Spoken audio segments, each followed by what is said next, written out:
Hey guys, welcome back to my channel. तो यार कल NICL AO का एग्ज़ाम हो गया। तो मैंने भी ये एग्ज़ाम अटेम्प्ट किया था। 3:30 वाला शिफ्ट था।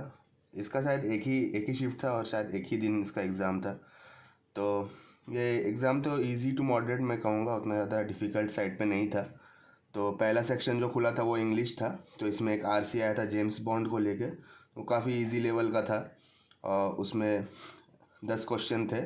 उसके बाद था डबल फिलर्स था। उसमें भी काफ़ी इजी था क्योंकि ऑप्शंस जो बाकी चार थे वो मतलब उससे कुछ मिल ही नहीं रहा था। तो जो ऑप्शन राइट था वो वही बहुत इजी था खोजना। उसके बाद एक क्वेश्चन था मीनिंगफुल वर्ड के ऊपर, जिसका मतलब वो जो वर्ड दिया हुआ था लैग, उसका यूजेज बताना था। तो इसमें मेरा आंसर तो बहुत BNC आया, खाली एक सेंटेंस में वो सही से नहीं बैठ रहा था। तो उसका एक क्वेश्चन था। फिर पैराजम्बल्स था जिसका सीक्वेंस मेरा CBE DFA बना है। तो आप लोग नीचे बताइएगा कमेंट में अगर आप लोग का भी ये सीक्वेंस बना है तो इसके 5 क्वेश्चन थे। फिर एरर डिटेक्शन था, उसका भी 5 क्वेश्चन था, ये भी काफ़ी इजी साइड में था।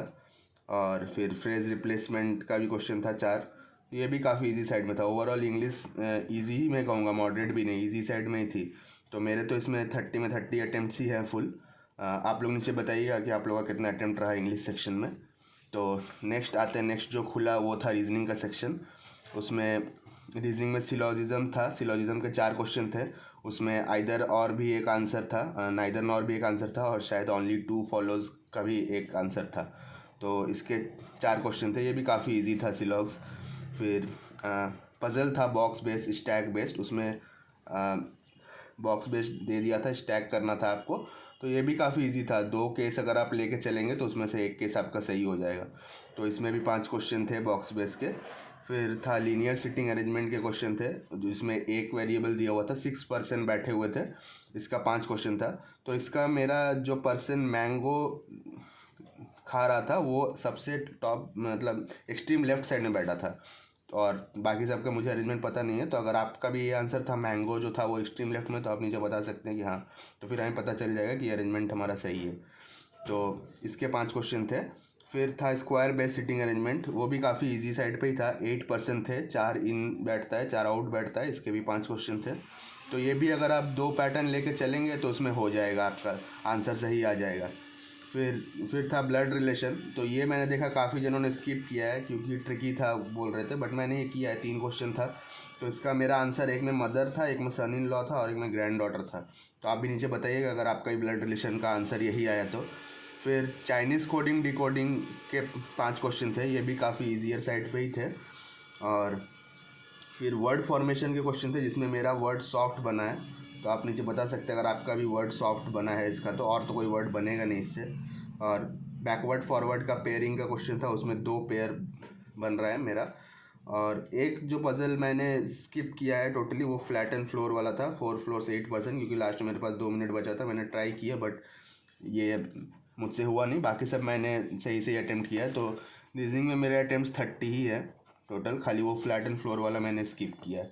तो अब बात करते हैं नेक्स्ट सेक्शन की। जो खुला था वो क्वांट्स था। तो क्वांट्स में अप्रॉक्सीमेशन के 5 क्वेश्चन थे। उसमें भी काफ़ी इजी था। एक का आंसर 77 आ रहा था, आप बताइएगा अगर कोई क्वेश्चन का आंसर 77 था। और ये भी काफ़ी इजी साइड पे था अप्रॉक्सीमेशन। क्वाड्रेटिक 5 to 6 क्वेश्चन थे।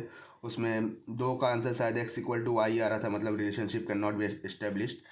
क्वाड्रेटिक भी काफ़ी इजी साइड में था। फिर DI की अगर बात करें तो DI 2 DI आया था, लाइन DI और टेबुलर DI। तो लाइन DI की अगर बात करें तो उसमें काफ़ी कैलकुलेटिव था, क्वेश्चंस उसके कैलकुलेटिव थे बट था इजी साइड पे। तो उसमें आपको टोटल बुक्स दे दिया था, उसमें एटलस का आपको डेटा दे दिया था और डिक्शनरी निकालना था। उसमें लाइन में एक पार्ट का वैल्यू 25 आ रहा था। तो अगर आपको टोटल पता है, एटलस पता है, तो डिक्शनरी आप उसमें से माइनस करके निकाल सकते थे। तो काफ़ी ईजी था ये लाइन DI भी। 5 क्वेश्चन इसके बने थे।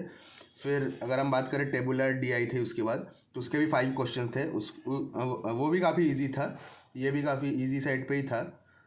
DI इजी थे। तो फिर फिक्शन और इसमें था कि फिक्शन और नॉन फिक्शन दिया हुआ था टेबुलर DI में।